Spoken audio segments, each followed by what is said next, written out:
Diqqat! Pensiya oluvchi fuqarolarga tezkor xabar. 1-iyuldan boshlab pensiya va g'aznachilik bo'limlari tugatiladi. Barcha tezda xabardor bo'lsin. Assalomu alaykum, hurmatli tomoshabin, kanalimizga xush kelibsiz. Eng so'nggi va eng ishonchli ma'lumotlardan birinchilardan bo'lib xabardor bo'lishni istasangiz kanalimizga obuna bo'ling. Ushbu video ko'proq odamga yetib borishi va ularga ham foyda keltirishi uchun esa videoga like bosib, yaqinlaringizga ulashing. Siz shu orqali bizning kichik mehnatimizni qadrlagan bo'lasiz.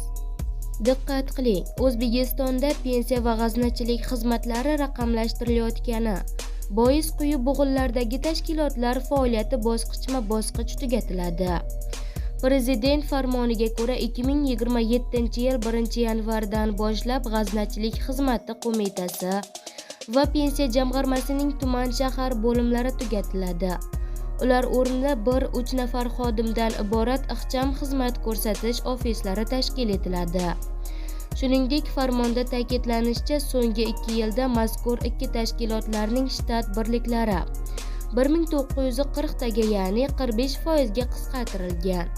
Kelgusi yilda esa xodimlar sonini yanada 4 barobargacha kamaytirish rejalashtirilgan.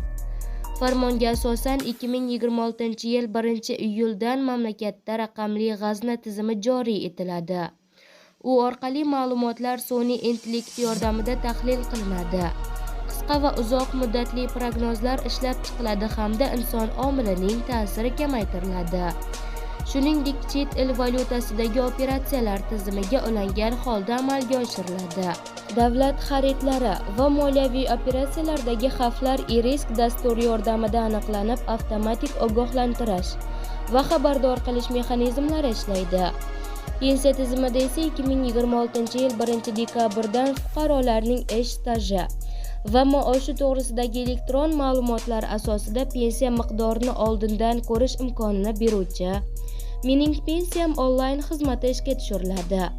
Barcha pensiya xizmatlari proaktiv, elektron va interaktiv shaklga o'tkaziladi, deyiladi xabarda.